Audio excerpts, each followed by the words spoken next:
मैं आचार्य सुदर्शन वरिष्ठ शिक्षाविद रहा हूं और जीवन भर मैंने बच्चों की शिक्षा पर काम किया है। एमए पीएचडी की मैंने उन्हीं विषयों की पर शोध किया जो बच्चों की समस्या क्या होती है। इसीलिए मेरे पास जो अनुभव हुआ तो मैं चाहता हूं कि पहले अभिभावकों को बता दूं, क्योंकि अभिभावक के बिना हमारी शिक्षा की यात्रा पूरी नहीं होगी। हम बच्चों को तब तक पूरी तरह प्रशिक्षित नहीं कर सकते जब तक हमारे अभिभावक सहयोग न करें। तो आज मैं अपने अभिभावकों से सहयोग मांगता हूँ। आप अपने बच्चों को चाहते हैं कि जीवन में शीर्ष स्थान प्राप्त करें तो आप सहयोग करें और इन 5 बिंदुओं पर आप विचार करें और अपने बच्चों के साथ उसे लागू करें। पहली बात जो मैंने कही कि अपने बच्चों को नकल करने से बचाएं, किसी का अनुकरण न करें। मैंने एक सूक्ति लिखी है, बड़ों का अनुकरण नहीं, उनका नेतृत्व करो, क्योंकि अनुकरण करने वाला व्यक्ति कभी भी प्रतिभाशाली नहीं होता, आगे नहीं निकलता। अगर आप मेरा अनुकरण कर रहे हैं तो मेरे पीछे ही रहिएगा। तो मैं कहता हूं बच्चों को कि किसी का अनुकरण मत करो, रास्ता बनाओ, स्वयं आगे बढ़ो। तो दूसरी बात, बच्चों को समस्या में ऐसे उलझा दे कि वो सोचने के लिए मजबूर हो जाए कि इस समस्या से हम कैसे निकले। ये बहुत महत्वपूर्ण बात है, बच्चों के सामने में समस्या पैदा कर देना। तीसरी बात, आप बच्चों को क्विज़ बनाएं, खोजी बनाएं, खोजे, उत्तर मत बताएं, उसको खोजने दें।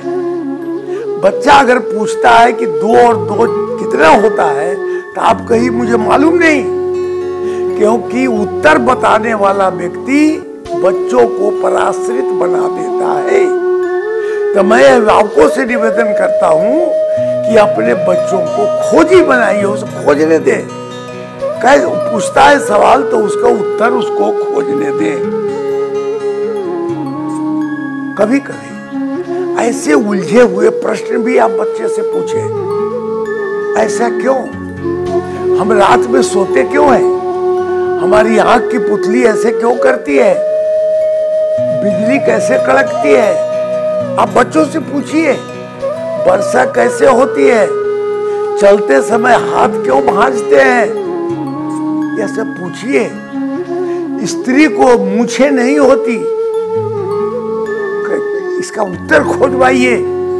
जब ऐसे प्रश्न उनके सामने में जाएंगे तो बच्चा उसका उत्तर खोजेगा। अगर आप चाहते हैं कि आपका बेटा आइंस्टीन और न्यूटन से आगे बढ़े तो उसको उत्तर मत बताइए, उसको खोजने दीजिए। ऐसा क्यों? और कभी कभी इस तरह का प्रश्न भी आप उनसे पूछें।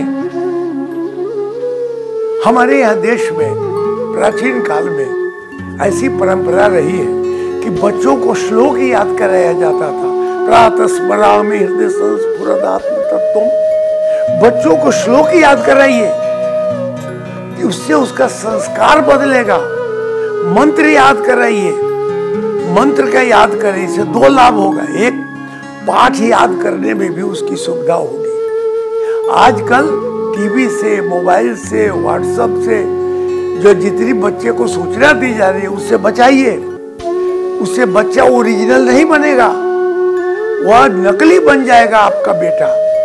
तो अपने बच्चों को अगर चाहते हैं जो उसका पूरी तरह विकास हो तो श्लोक याद कराइए, उसको डाटा दीजिए, कुछ डाटा याद करवाइए। भारत के बारे में, देश के बारे में, सूर्य के बारे में, चंद्रमा के बारे में, अपने परिवार के बारे में, अपने पूर्वजों के बारे में उन्हें बताइए और उनको उनसे पूछिए। आज उनको याद करवाइए, कल उनसे पूछिए। आप देखिएगा कि उसकी प्रतिभा विकसित होगी।